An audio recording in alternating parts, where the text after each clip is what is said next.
할렐루야. 우리 옆분과 인사합시다. 하나님 우리 함께 하십니다. 시작. 하나님 우리 함께 하십니다. 우리 얼굴 보며 웃으며 인사합시다. 당신의 얼굴을 보니 하나님의 얼굴을 보는 것 같습니다. 시작. 당신의 얼굴을 보니 하나님의 얼굴을 보는 것 같습니다. 다 저를 주목해 주시기 바랍니다. 저는 개인적으로 고 김영삼 대통령을 그다지 좋아하지 않습니다. 누구는 불운의 대통령이라고 하지만 어찌되었건 그의 임기 내내 산풍이라든가 성수대교라든가 8번의 대형 사고가 있었고요. IMF라는 초유의 국가적 어려움이 있었기 때문입니다. 그럼에도 제가 김영삼 대통령을 나름대로 긍정평가하는 부분이 있습니다. 바로 그의 정면 돌파 방식입니다. 누군가 그런 얘기를 하더라고요. 김영삼 대통령은 하나 확실한 게 정무감각이 미치도록 뛰어나서 정면 돌파를 감행해도 그 각을 잘 잡는지나 꽤나 돌파가 잘 되었다. 그러니 노태우, 김종필, 김영삼이라는 3당 야합을 했지만 스스로 호랑이 굴에 들어갔음에도 끝내는 정권을 잡지 않았겠습니까? 이런 정면 돌파 방식은 사실 개인적으로 제 성향과 잘 맞습니다. 저도 문제를 정면 돌파하기를 즐겨합니다. 피하는 것, 타협하는 것, 기다리는 것 별로 선호하지 않습니다. 그런 탓에 화법도 직설적인 면이 많았습니다. 이 과거형입니다. 이거 잘 기억하시죠. 많았습니다. 빙빙 돌려서 우회적으로 말하지 않았습니다. 그런데 목회를 오래 하다 보니 인생에는요, 정면 돌파만으로는 절대 해결할 수 없는 문제들이 있음을 알겠더라고요. 그때는 제 성향과 전혀 맞지 않지만 돌아가야 하고 피해가야 하고 타협해야 하고 기다려야 한다는 걸 깨달았습니다. 그리고 조금씩 제 성향과 맞지 않는 선택들을 하게 되더라는 거지요. 그런데 이건 성경에서도 보게 되는 지혜입니다. 성경에는요, 정면 돌파와 우회가 둘 다 나옵니다. 모세와 이스라엘 백성들이 출애굽 시도는요, 정면 돌파죠. 진짜 대단한 정면 돌파입니다. 또 여호수아 이스라엘 백성의 가나안 정복 전쟁도요, 정면 돌파지요. 하지만 정복 당시 모압과 암몬에 대해서는 우회입니다. 우회. 하나님께서 이들과 싸우지 말고 이들의 땅을 빼앗지 말 것을 신명기 2장 9절과 19절에서 명령하고 계시기 때문입니다. 이들의 땅을 절대 건들지 마, 싸우지 마 명령하시지요. 물론 다윗 때 가서는 다윗은 암몬과 모압을 이스라엘에 복속시킵니다. 그러니 우회 맞습니다. 그때는 아니고 지금은 되고 우회인 거지. 그렇게 요즘은 이 둘의 분별을 위해 기도할 때가 많습니다. 아마 여러분도 이 부분을 놓고 고민하며 갈등한 적이 있지 않을까 싶습니다. 과연 이 문제를 정면 돌파할 것인가 아니면 우회할 것인가. 결정하기가 쉽지 않은 경험이 분명 있을 겁니다. 그때 여러분 어떤 선택하셨습니까? 정면 돌파였습니까? 우회였습니까? 지금 돌아보니 그때의 선택이 지혜로운 선택이기를 바랍니다. 아멘. 저도 얼마 전에 이 문제를 놓고 기도한 적이 있어요. 하나님, 정면 돌파해야 됩니까? 우회해야 합니까? 그리고 처음에는 우회했고요. 두 번째는 정면 돌파를 선택했습니다. 저도 이것이 나중에 지혜로운 선택이길 바랍니다.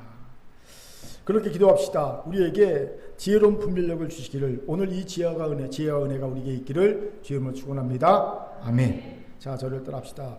정면 돌파와 우회 사이에서 지혜로운 선택을 할 수 있는 옆분 얼굴 보면서 이렇게 인사합시다. 지혜를 구합시다. 시작. 지혜를 구합시다. 아멘. 이런 우리가 오늘 본문이 귀한 통찰을 주죠. 본문을 봅시다. 본문에서 하나님은 아합과 이세벨이라는 희대의 악한 왕과 왕비가 통치하던 북이스라엘에게 진노하시지요. 열왕기상 16장 30절부터 33절까지를 같이 읽겠습니다. 시작. 오므리의 아들 아합이 그의 이전의 모든 사람보다 여호와 보시기에 악을 더욱 행하여 느밧의 아들 여로밤의 죄를 따라 행하는 것을 오히려 가볍게 여기며 시돈 사람의 왕 엣바알의 딸 이세벨을 아내로 삼고 가서 바알을 섬겨 예배하고 사마리아에 건축한 바알의 신전 안에 바알을 외어 제단을 쌓으며 또 아세라상을 만들었으니 그는 그 전에 이스라엘의 모든 왕보다 심히 이스라엘 하나님 여호와를 노하시게 하였더라. 아멘. 보세요. 이전의 모든 악한 왕과 왕비들을 가볍게 제치고 최악의 악한 왕비를 등극한 아합과 이세벨의 모습을 보게 되지요. 그때 하나님은 갑자기 하늘에서 뚝 떨어지듯이 하나님의 사람을 역사의 전면에 등장시키십니다. 바로 디셉 사람 엘리야입니다. 그는 언제 태어났는지, 어떤 이의 자녀였는지, 어떤 성장 배경을 가지고 있는지, 어떻게 하나님의 부르심을 받았는지 전혀 알려지지 않은 채 그냥 어느 날 갑자기 역사의 전면에 딱 나타납니다. 그리고 너무나도 엄청난 재앙을 예언하죠. 자신의 말이 있기 전에는 수년 동안 이스라엘에 비도 이슬도 내리지 않을 거라는 재앙을 예언합니다. 이건 실로 무시무시한 재앙이 아닐 수 없지요. 요즘같이 과학문명이 발달한 시대에도요, 우리나라의 경우 경제 대국이라고 하지만 올해 보니까 10위권으로 밀렸더라고요. 1년 동안 비가 내리지 않으면요, 나라가 휘청할 겁니다. 예. 요즘 같은 과학문명 시대도 1년간 비 안 오면요, 나라 경제가 휘청거립니다. 하물며 그 당시에 북이스라엘 사회에서 수년간 3년 반 동안 비가 내리지 않았다? 이건 정말 끝장입니다. 나라가 망하는 거지요. 그런데 더 심각한 문제는요, 이슬이 내리지 않았다는 거예요. 이슬. 이건 치명적입니다. 이스라엘은요, 비가 강수량이 적지요. 1년에 700, 800mm 정도밖에 안 내립니다. 우리 하루에 내리는 거 그 정도 수준 1년 내내 내리지요. 그렇게 사실은 많은 동식물들이 뭐에 의존해서 살아가냐면요, 아침 이슬에 의존해서 살아갑니다. 기온차가 있기 때문에 아침 이슬이 생기거든요. 그것이 생존에 꼭 필요한 겁니다. 그런데 이슬도 내리지 않겠다 말씀하시잖아요. 이건 죽으라는 겁니다. 지금 엘리야는 갑자기 나타나서 이런 무시무시한 재앙을 선포한 겁니다. 이건 바알과 아세라가 비와 우박을 내린다, 농사를 풍요롭게 한다 라고 믿고 바알과 아세라를 지극히 섬겼던 아합과 이세벨에 대한 하나님의 정면 돌파입니다. 하나님께서 정면 돌파를 선포하신 것이죠. 그리고 갈멜산에서 바알과 아세라 선지자 850명과 대결을 했던, 앞으로 할 거지요. 오늘 본문에 보면 그 뒷장에 나오니까 이 엘리야 선지자의 성향과 딱 맞는 명령입니다. 이게 정면 돌파 아닙니까? 엘리야도 성경상 구애보다는 정면 돌파가 직성에 맞는 하나님의 사람이었기 때문이지요. 그런데 이어지는 말씀 우리에게 의아심을 자아내게 합니다. 같이 2절 3절 읽도록 하겠습니다. 같이 읽겠습니다. 시작. 여호와의 말씀이 엘리야에게 임하여 이르시되 너는 여기서 떠나 동쪽으로 가서 요단 앞 그리 시냇가에 숨고. 그 치명적이고 대단한 재앙을 예언한 선지자에게 하나님은 여기를 떠나 동쪽으로 가 요단 앞 그리 시냇가에 숨으라고 명령하십니다. 이것이 의아합니다. 생각해 보세요. 물 들어올 때 뭐 해야 합니까? 노져야 합니다. 물 들어올 때 노우절하고 이제 막 역사의 전면에 나타나서 대단한 재앙을 선포했으면 이제부터 뭐 해야 합니까? 왕성하게 활동해야 할 것 같지 않습니까? 상식적으로 생각하면 그렇습니다. 좀 할 일이 많겠습니까? 일단 새를 분류할 것 같습니다. 저 같으면 가장 먼저 아합과 이세벨의 폭정에 숨어있던 하나님의 사람들을 모을 것 같습니다. 그리고 아합에게 불만을 품었던 귀족과 그리고 군대 세력들을 모을 것 같습니다. 더 나아가 지방 호족들을 모을 것 같습니다. 새를 규합할 것 같습니다. 더불어 하나님이 능력을 주셨잖아요. 그 능력을 기적을 베풀고 그것으로 군중들을 모아서 백성들에게 하나님의 말씀을 강론해 줄 것 같습니다. 그리고 백성들의 여론을 내 편으로 만들 것 같습니다. 특별히 사마리아 성의 백성들은 내 편으로 만들려고 애를 쓸 것 같습니다. 마지막으로 이렇게 한 다음에 아합 왕과 독대를 청하여 절충안을 찾으려 할 것 같습니다. 예를 들어서 적어도 수도인 사마리아 성 안에서만은 바알과 아세라 신상을 다 팔아. 그럼 내가 이슬을 내리게 해줄게. 뭐 이 정도의 절충안을 가지고 타협을 시도하려고 했을 것 같습니다. 이 재앙을 예언한 후에 많은 해야 할 일들이 있다는 겁니다. 그런데 갑자기 여기서 떠나 요단 동편으로 가서 요단 앞 그리시네가에 숨으라니, 이건 너무 의아한 말씀이 아닐 수 없어요. 마치 신규 앨범을 내자마자 막 활동해야 되는데 잠적해버린 아이돌 그룹 같습니다. 여러분, 신규 앨범을 냈으면요, 그 다음부터 왕성 활동해야 되지 않습니까? 홍보도 하고 방송 출연하고 그래야 되는데 내자마자 잠적하면요, 이건 진짜 말도 안 되지요. 그와 같은 거예요. 여기서 질문이 생깁니다. 도대체 왜 하나님 이런 이상한 명령을 내셨을까요? 우회입니다. 우회. 그렇습니다. 그의 종 엘리야를 갑자기 역사의 전면에 등장하여 재앙을 선포케 하신, 그리고 정면 돌파를 명하신 하나님은 놀랍게도 갑자기 또 우회를 명령하신 겁니다. 이유가 뭘까요? 정면 돌파를 하신 하나님이 바로 우회를 명하신 이유가 뭘까요? 이유가였겠습니까? 그 이유가 우리에게 귀한 통찰을 줄 줄 믿습니다. 같이 알아봅시다. 먼저 하나님은 사랑하는 그의 종 엘리야를 위험으로부터 보호하시고 교만으로부터 단절시키기 위해 우회를 명령하고 계셨다는 겁니다. 우리 1절이 힘있게 읽겠습니다. 같이 읽죠. 시작. 길앗에 우거하는 자 중에 지셉 사람 엘리야가 아합에게 말하되 내가 섬기는 이스라엘 하나님 여호와께서 살아계심을 두고 맹세하노니 내 말이 없으며 수년 동안 비도 이슬도 있지 아니하리라 하니라. 아멘. 1절에서 주목할 말이 내 말이라는 구절이에요. 내 말. 질문 생깁니다. 내 말은 하나님의 말씀 의미할까요? 아니면 엘리야의 말을 의미할까요? 문자적으로는요, 엘리야 자신의 말입니다. 궁극적으로는요, 하나님의 말씀이지만 사실 하나님의 말씀을 쉬야 말을 하는 선지자들은요, 그의 모든 말은 하나님의 말이 맞습니다. 궁극적으로는. 하지만 오늘 본문에 내 말이 있지 않으면 그 내는요, 엘리야 본인입니다. 내가 말하지 않냐면 비가 내리지 않을까, 이슬 내리지 않을까, 이렇게 말하는 겁니다. 즉 엘리야는 이스라엘 백성들이 듣기에 따라 충분히 오해할 수 있게끔 말하고 있다는 거예요. 물론 저는 이것을 엘리야의 단순한 실수라고 생각합니다. 하지만 하나님의 말씀을 전하는 이들이 가장 조심해야 할 실수가 바로 이 실수입니다. 이 부분에서는 단순한 실수 용납돼서는 안 됩니다. 왜요? 그건 1차적으로 그 말씀을 듣는 사람들을 죽이는 거고요, 결론적으로 그 말씀을 전하는 자신도 죽이는 것이 되기 때문입니다. 이유는 간단합니다. 나는 의도하지 않았지만 내 말이 하나님의 말씀이 아니야, 내 말로 사람들이 듣게 되면 그 다음부터 하나님이 아닌 나를 섬기게 됩니다. 내가 교주화되는 거예요. 교주화. 이단 교주들이 다 이런 과정을 통해 교주화되어 갔어요. 처음에는 하나님의 말씀 전하다가 점차적으로 그 말씀이 자기 말씀인 것처럼 전하기 시작합니다. 그렇게 오해하게끔 가끔 하다가 결국 오해시킵니다. 그리고 자기의 말을 전하고 자기 말을 믿게 합니다. 이단 교주가 되는 거거든요. 이런 의미에서 제가 설교할 때 그 전에 기도하며 주신 말씀을 정직하게 대언하는 통로가 되게 해달라고 기도하는 겁니다. 이 기도는요, 나도 살고 여러분도 살기 위한 기도입니다. 예방 차원의 기도인 거예요. 엘리야가 바로 이 부분에서 실수했던 겁니다. 그가 좀 더 성숙하고 좀 더 조심스럽고 지혜로웠다면 그는 분명 이렇게 기도했을 겁니다. 이렇게 말했을 겁니다. 하나님이 내게 주신 말씀이 없다면 수년 동안 비가 이슬도 내리지 않을 거야.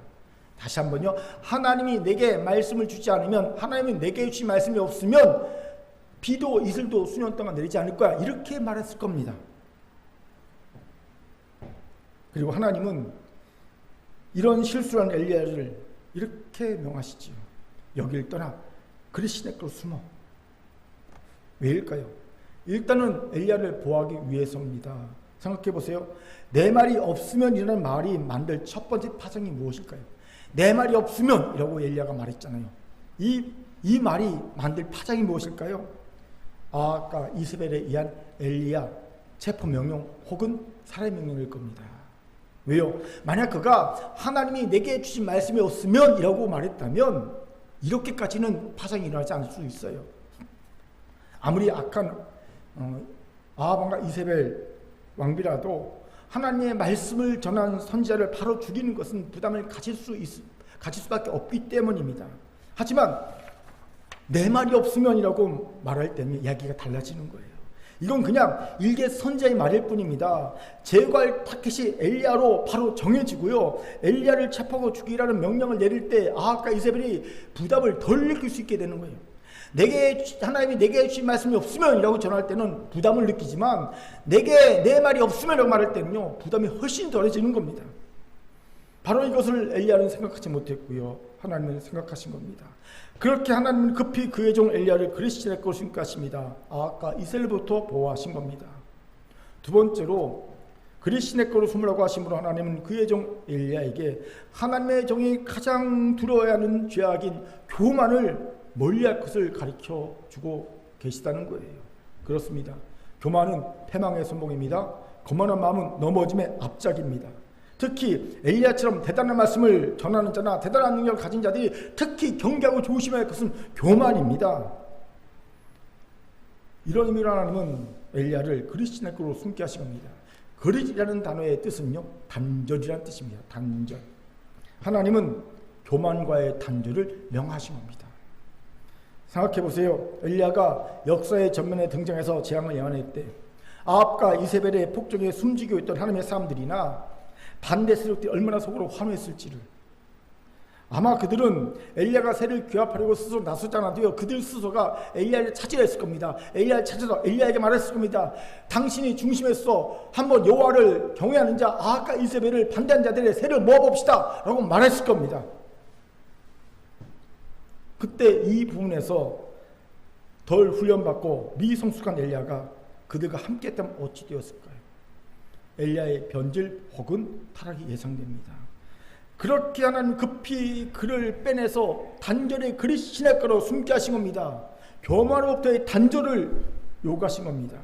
이건 마치 오병의 기적 후에 백성들이 예수님을 왕으로 옹립하고 그 모습 본 제자들이 교만해지고 영광을 취할 때 예수님께서 급히 제자들을 그 무리와 단절시키고 배를 타게 해서 바다 건너편을 보내신 것 같은 이치입니다.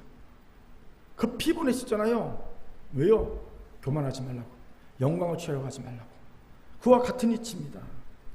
이것에 주목합시다. 하나님이 내게 우애할 것을 명령하셨습니까? 그렇다면 두 가지를 생각해야 합니다. 먼저는 나를 내가 만든 죄악의 결과로부터 보호하기 위함이라는 것과, 두 번째로 나를 교만으로부터 단절시키기 위함이라는 겁니다. 우연히 개그맨 김용만 씨 아시죠? 김용만 씨가 간증한 것을 들은 적이 있어요.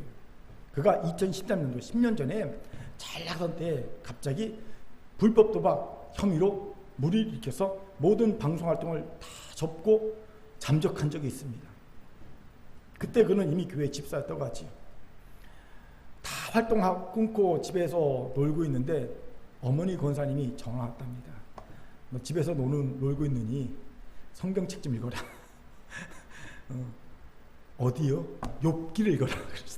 그래서 뭐 집사지만 교회 성경책 한 번도 본 적이 없어서 순종하는 마음으로 욥기 읽었답니다. 그런데 있다 보니까 욥은 의인임에도 고난을 받지만 자기는 자업자득이거든요.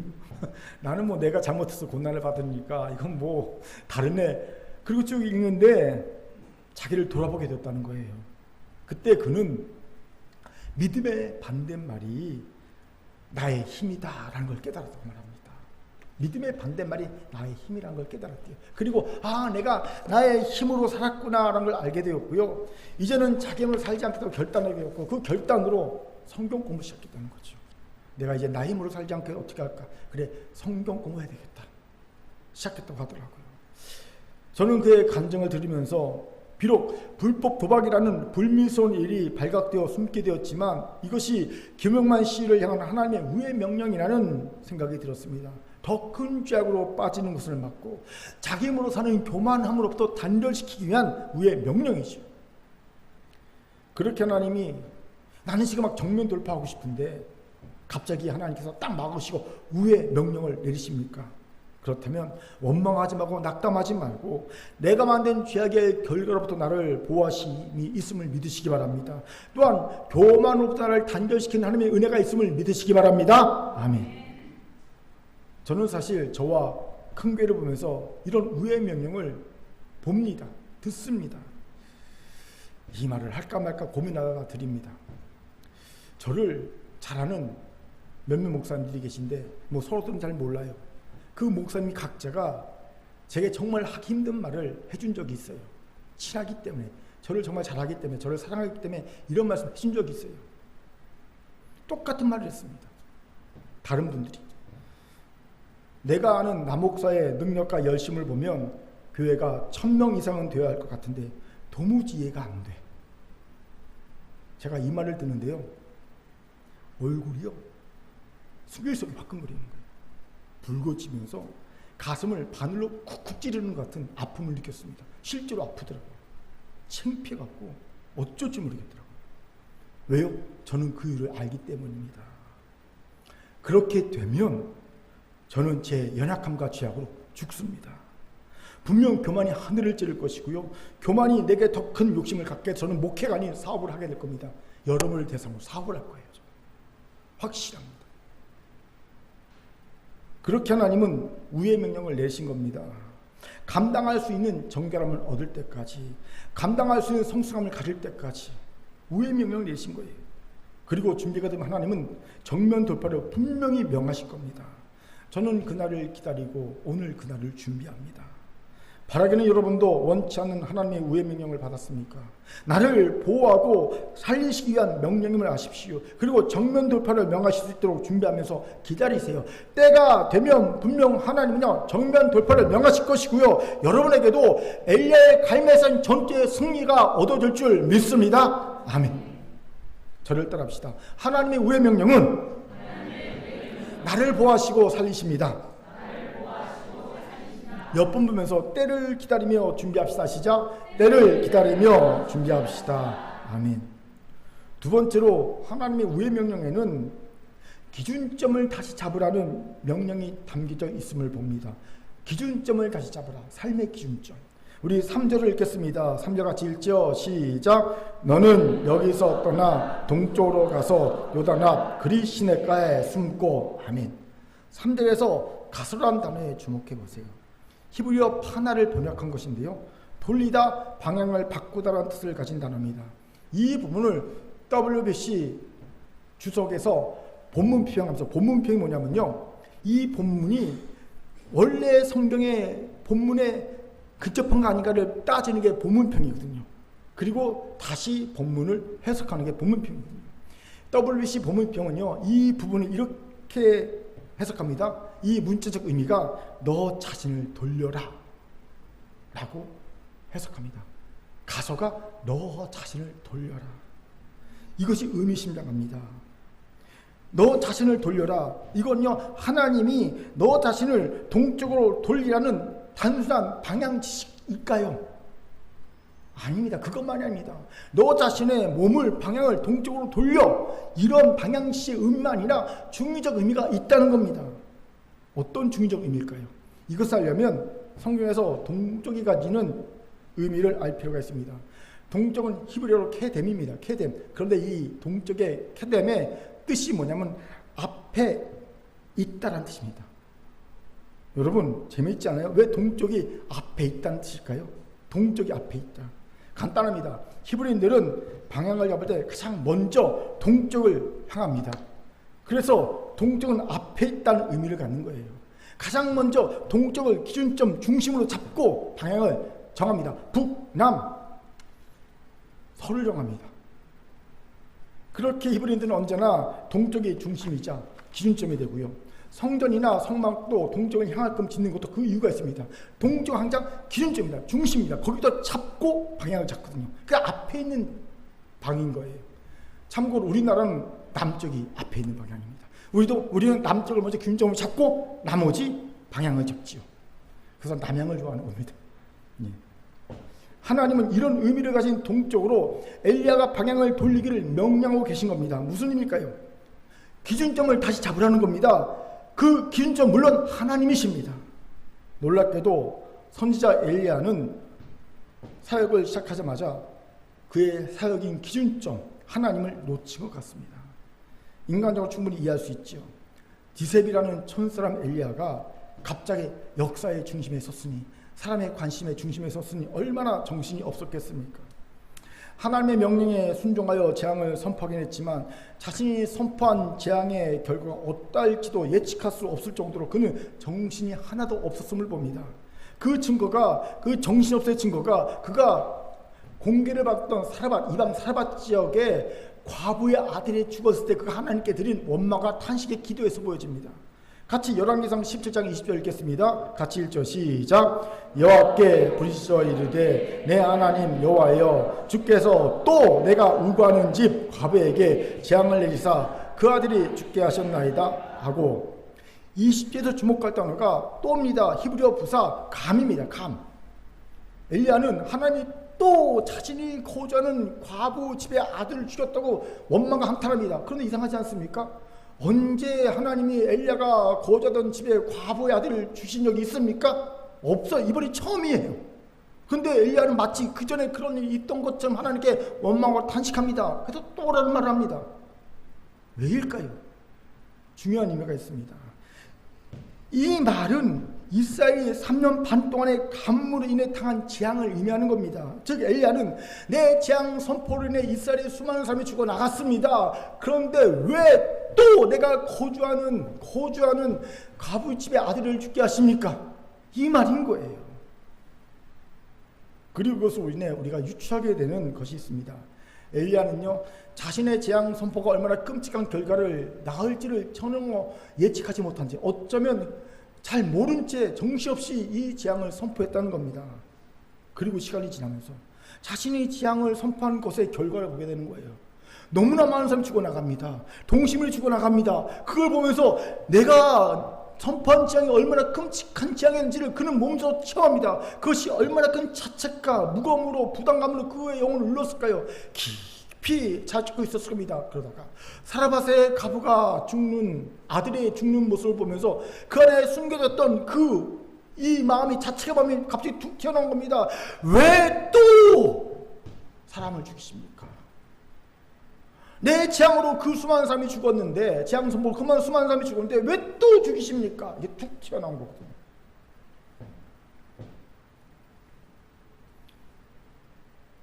그럼 왜 엘리야가 자신의 재앙 선포의 결과를 예측하지 못했을까요? 머리가 나빠서요? 아닙니다. 그럼요.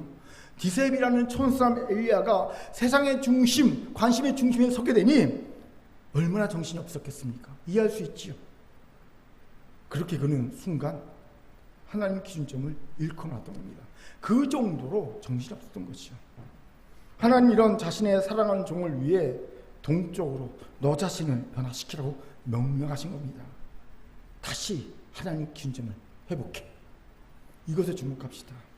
우리가 행복한 삶을 살기 위해 꼭 가져야 하고 수시로 점검해야 하는 것이 바로 우리 인생의 기준점입니다. 이 기준점이 있어야 내가 지금 제대로 갖고 있는지, 내가 지금 어디까지 가 있는지를 점검받을 수 있고 점검할 수 있습니다. 그런데 문제는 이 기준점을 어디에다 찍어야 하는 거예요. 어디에다 찍어야 할까요? 이 부분을 놓고 세상 사람들은 이렇게 조언합니다. 기준점을 밖에다 찍지 말고 내 안에다 찍어. TBWA의 광고인인 박웅현 씨가 쓴 8단어라는 책이 있어요. 이 책은요, 박웅현 씨가 가장 중요하게 생각하는 자존, 본질, 고전, 견, 현재, 권위, 소통, 인생, 이 8단어를 가지고 이야기하고 있는 책입니다. 책의 내용을 이렇습니다. 어차피 우리 인생은 정답이 없다. 내가 내 인생을 잘 살면 되는 것이다.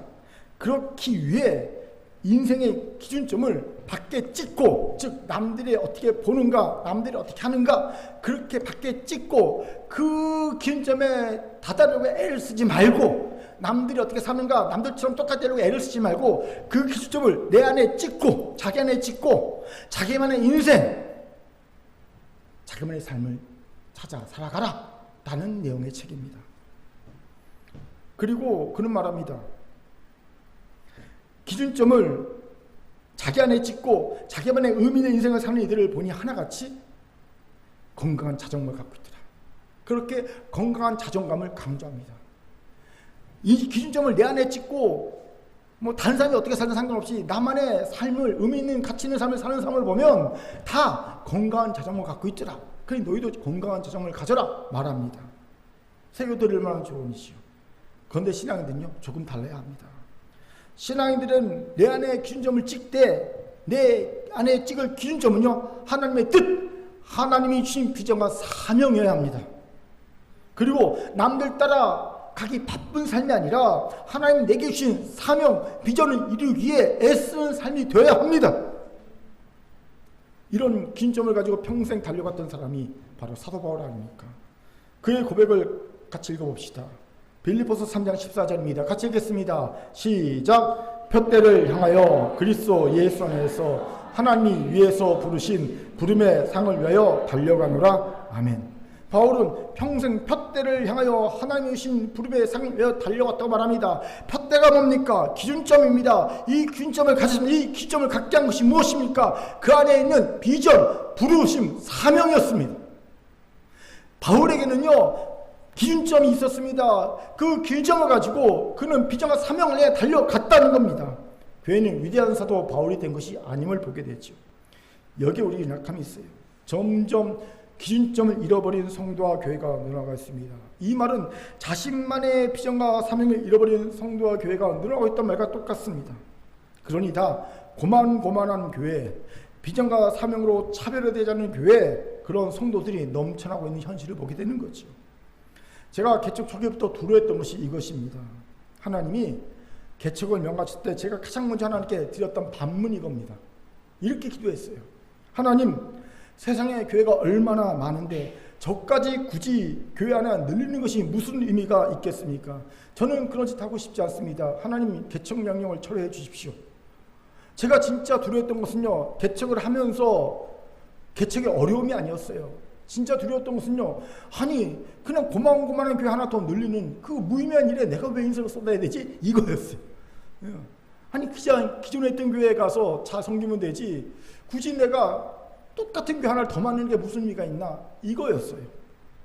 그때 하나님이 사무엘상 22장에 다윗의 아둘람 공동체의 말씀을 주시면서 고만고만한 또 하나의 교회가 아니라 환난당한 자, 원통한 자, 빚진 자들 구원하고 치하여 하나님의 용사로 세우는 지역사회, 있을 만한 교회, 있어야 되는 교회, 칭찬받는 교회, 인정받는 교회, 큰 교회를 세우라.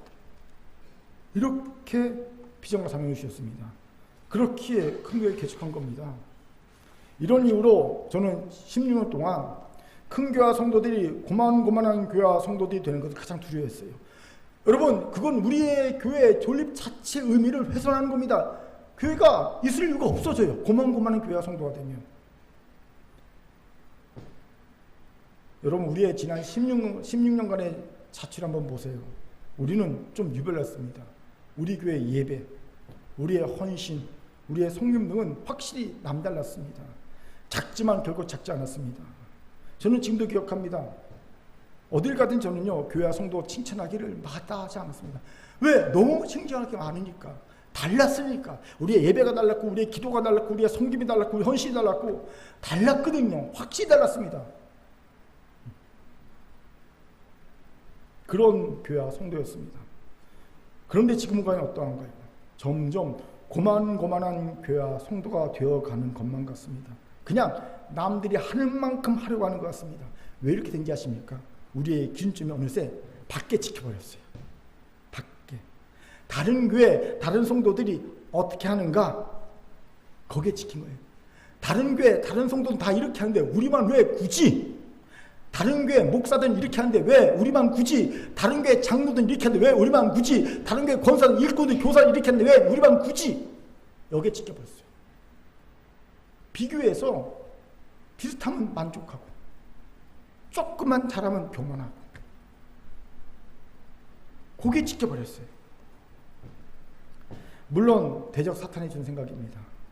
그렇게 이제 기준점을 동적으로 변화시켜야 합니다. 하나님 우리에게 주신 비전과 사명으로 다시 원위시켜야 합니다. 사랑하는 큰교회 성도 여러분, 이제 우리 다시 삶의 기준점을 회복합시다. 밖에 아닌 우리 안에 내 생각과 뜻이 아닌 하나님이 주신 비전과 사명으로 기준점을 찍기 바랍니다. 그때 하나님은 비로소 우회 명령이 아닌 정면 돌파를 명하실 것이고요. 우리에게도 엘리야에게 주셨던 갈멜산의 승리를 허락하실 줄 믿습니다. 아멘. 아멘. 이 아멘 갖고는요, 길멜산 정도는 갈 수 있을 것 같아요. 갈멜산은 못 갈 것 같아요. 자, 아멘. 아멘. 자, 저를 따라합시다. 우리 안에 하나님이 주신 비전과 사명으로 몇 분을 보면서 인사합시다. 기준점을 찍읍시다. 기준점을 찍읍시다. 아멘. 마지막 세 번째로 하나님의 우회 명령에는요, 하나님 안에서 쉬라는 뜻이 담겨 있음을 봅니다. 우리 4절 읽겠습니다. 4절 같이 읽죠. 시작. 그 시냇물을 마시라. 내가 까마귀들에게 명령하여 거기서 너를 먹이게 하리라. 아멘. 4절에서 우리는 아주 특별한 방법으로 그리시네가에 간 엘리야를 먹이신 하나님을 봅니다. 글쎄, 까마귀가 아침 저녁으로 고기를 날라줘요. 빵을 날라줘요.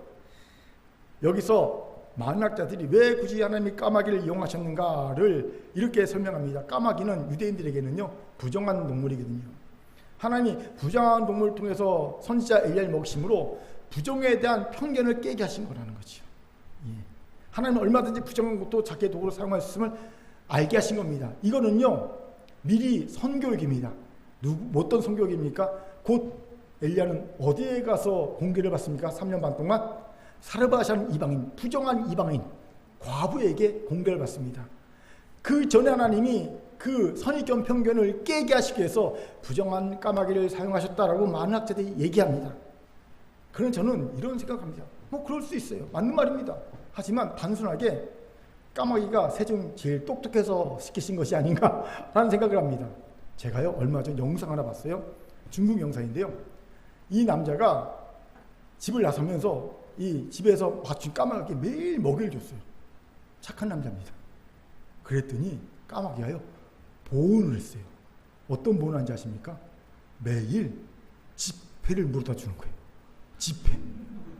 근데 이 남자 집에 지폐가 수북히 쌓였어요. 한 번 물어준 게 아니라 무슨 수를 뜨는지 아마 삥을 뜯겠죠. 까마귀가 계속 지폐를 물어다 주는 거예요. 지폐가 이만큼 쌓였어. 제가 그거 보고요, 이제부터 까마귀를 보면 먹이를 줘야 되겠다. 그런 생각을 잠깐 했던 적이 있습니다. 그런데 사실 4절은 까마귀가 중요한 게 아닙니다. 그럼 뭐가 중요합니까? 하나님이 지친 엘리야에게 힘을 주고자 했다는 겁니다. 질문, 목사님, 엘리야가 뭔 일 했다고 지칩니까? 그냥 기껏 딱 나오자마자 한마디 하고, 내가 말하기 전에는 비도 이슬도 국물도 없어 한마디 하고 숨어버렸는데 뭘 지칩니까? 이렇게 질문이 들 수 있습니다. 이건 모르는 소리입니다. 사람은 얼굴이 다 다르듯이 여러분, 지치는 속도도 다릅니다. 보통 엘리야처럼 정면 돌파를 선호하는 사람들은 쉽게 지칩니다. 왜요? 이들은요, 일순간에 가진 모든 힘을 한 곳에 집중해서 터뜨려버리기 때문에 그렇습니다.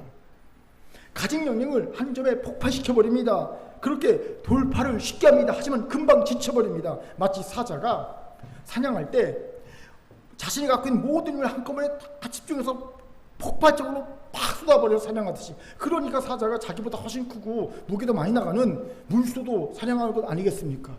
하지만 그런 사자가 어떻게 합니까? 금방 지쳐버리죠. 반면에 가늘고 길게 골고루 힘을 사용하는 사람들이 있어요. 이 사람들은요, 덜 지칩니다. 마치 초식동물처럼. 초식동물이 지구력이 세잖아요. 그래서 사자의 폭발적 힘을 견디고 도망치면 사자가 금방 포기하잖아요. 예, 그런 분이 있다는 거지요. 저는 엘리야과라 잘합니다. 제가 엘리야과잖아요. 그래서 어떤 일 할 때 내가 모든 양을 한꺼번에 쫙 집중해서 폭발하듯이 폭발시킵니다. 그래서 금방 뭔가 정면 돌파를 해냅니다. 하지만 팍 지쳐버립니다. 제가 뭐 아는 분 아시겠지만 주일 점심 거의 안 먹지요. 예, 죄송합니다. 정서로 준비하는 분에게 미안한 게 항상 주일 점심 제가 안 먹기 때문입니다. 이유가 있어요. 첫 번째는요, 나이가 들어서 그런지 밥을 먹으면 거의 10시간, 12시간 만에 소화가 되더라고요.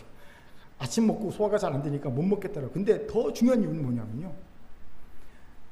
2부 예배 때, 특히 설교 때 제가 갖고 있는 모든 힘을 한꺼번에 다 모아서 폭발하기 때문에, 쏟아내기 때문입니다. 그러니까 기진맥진해지거든요. 밥맛을 잃을 정도로. 예전에 3부 예배 때 성령 예배 설교할 때는요, 설교 시간도 짧았고, 왜 3부 예배가 있으니까 영양을 좀 남겨뒀어요. 그런데 이제는 3부 예배 안 하지 않습니까? 이재찬 목사님이 하니까 2부 예배가 주일날 마지막 설교니까 모든 힘을 다 쏟거든요. 그러고 나면 기진맥진해지는 겁니다. 금방 지치는 거죠. 이것에 주목합시다. 하나님은 자신은 잘 모르지만 엘리야를 잘 아시나요? 엘리야가 금방 지치는 걸 아셨어요. 그렇게 쉬라 하신 겁니다. 쉬라는 겁니다. 예. 한마디 하고 그는 쉬어야 됐던 거죠. 예. 여러분, 사람은 누구나 힘이 필요합니다. 엘리야과의 사람이든 초식동물과에 속한 사람이든 언젠가 사람은 지치게 되어 있거든요. 힘이 필요합니다. 꼭 쉬어야 합니다. 여기에 대적 사탄이 교묘한 수수가 있어요. 현대인들의 힘을 빼앗는 거지요. 어떻게 해요? 먼저는 바쁘게 하는 겁니다. 한 30대 가장이 이런 글을 썼더라고요. 자기 어릴 때 항상 자기 아버지는 주일에 아침 먹고 자고 점심 먹고 자고 저녁 먹고 잤다는 거예요. 그래서 도대체 자기랑 놀아주지는 않았대요. 그게 너무 불만이었대요. 아버지 정말 나쁜 아버지. 그리고 자랐대요. 그런데 나이가 들어서 자기가 가장이 되고 하다 보니까 아버지가 슈퍼맨이라는 사실을 알았다는 거죠. 왠지 아세요? 아버지는 6일 근무를 했다는 거예요. 6일 근무. 자기는 5일 근무하는데 이렇게 힘든데 아버지 슈퍼맨이구나. 여러분, 그런데 사실 5일 근무에도요, 고단하고 피곤한 건 마찬가지입니다. 왜요? 6일 할 걸 5일 만에 하니까. 그렇죠? 사실 그거거든요. 그러니까 일량이 더 늘어난 것 뿐입니다. 몇 년 전에 한 은행 간부가 스스로 목숨을 끊는 일이 일어나서 세상을 좀 시끄럽게 한 적이 있어요. 동료들이 말하는데 그는 자살할 이유가 전혀 없었다는 거죠. 왜냐하면 성격도 너무 좋았고, 그리고 대인관계도 원만했고, 일도 열심히 했고, 가족도 화목했다는 겁니다. 그런데 그는 자살했고요. 유서에 이렇게 쓰여 있었습니다. 유서 내용이 이랬어요. 나는 일만 하느라 너무나 많은 것을 잃었다. 가족을 잃고 나를 잃고 사랑하는 당신 그리고 애들아, 미안하다. 아빠는 최선을 다했다. 그러나 아빠처럼 살지 말라. 아니, 이 정도 되면요, 은행 그만 나와야 되는 거 아닙니까? 그렇죠. 죽을 마음에 들 정도 되면 나와야 되는데 못 나오는 거예요. 이게 무섭습니다. 여러분, 나오기 쉽지 않아요. 왠지 아세요? 월급이라는 독이 든 사과는 끊기 어려워요. 누가 그러다고 월급에 독이 든 사과에 맛이 들면요, 이 마약 같아서 끊지 못한다. 예, 평생 월급에 종이 되고 사는 거거든요. 그러다가 결국은요, 죽음을 선택한 겁니다. 참 어이없죠. 이런 우리 현대인에게 소설가 파울로 코엘료가 소개하는 아프리카 한 부족의 이야기는요, 통찰을 주지요. 소개합니다. 어느 백인 탐험가가 아프리카 한가운데를 탐험하고 있었다. 그는 한시라도 빨리 목적지에 다다르고 싶은 마음에 원주민 짐꾼들에게 좀 더 빠르게 가면 특별수당을 주겠다고 약속했다. 짐꾼들은 며칠 동안 걸음을 재촉했다.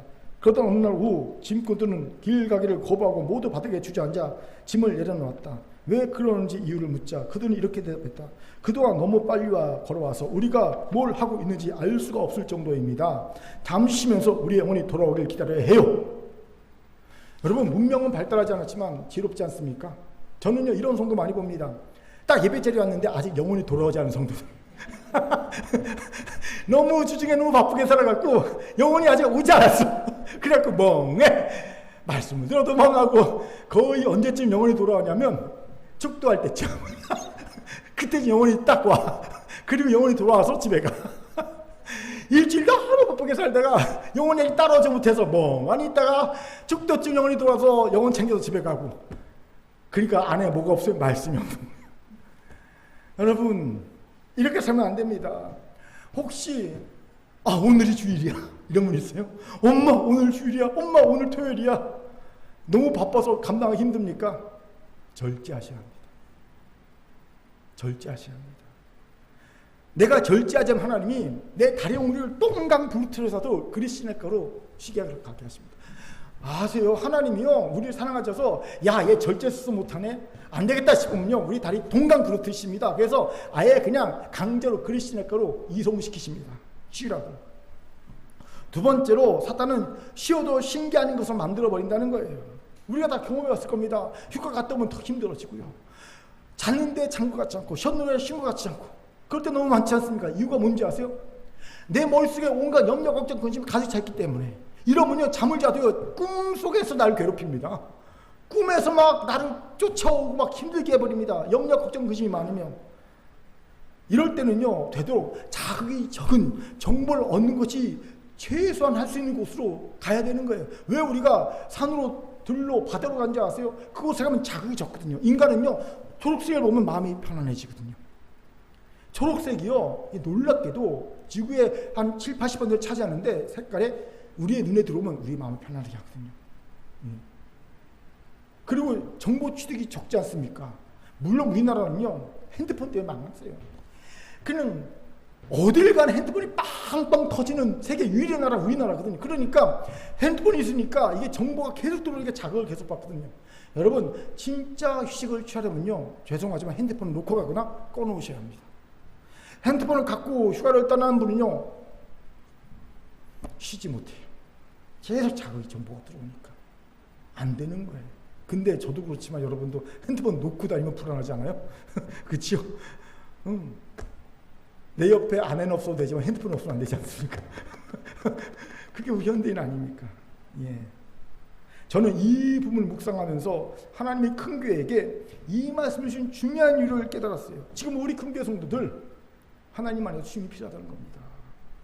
사랑하는 큰 교회 성도 여러분, 세상이 주는 가짜 휴식 말고 하나님이 주신 진짜 휴식을 취하시기 바랍니다. 하나님이 특별히 7, 8월이라는 기간 동안에 특별한 프로그램을 통해 우리에게 하나님이 주신 참된 휴식을 제공해 주기 위해서 준비하고 계십니다. 여러분 이 귀한 프로그램들을 일로 변질시키는 어리석은 자가 되지 맙시다. 일로 어린이 성교학교 일이야, 정교수의 일이야, 몽고 당성의 일이야, 이런 바보가 없길 바랍니다. 이거를요 기도한 이유가 뭐냐면 이거는요 쉼의 기회예요. 하나님이 진짜 쉼을 쉬라고 우리에게 주신 기회입니다. 이걸 쉼으로 누리길 바랍니다. 특별히 이것도 저것도 힘든 분은요 정교수원에 단 하루라도 참석하시기 바랍니다. 에레미야처럼 울다 큰 은혜가 준비되어 있을 줄 믿습니다. 아시아에 저번 여름에 내가 몇 시간 동안 상담해 준 거, 기도해 준 거 이번에 또 합니다. 여러분 기대하십시오. 하나님이 여러분 개개인을 만지실 줄 믿습니다. 아멘.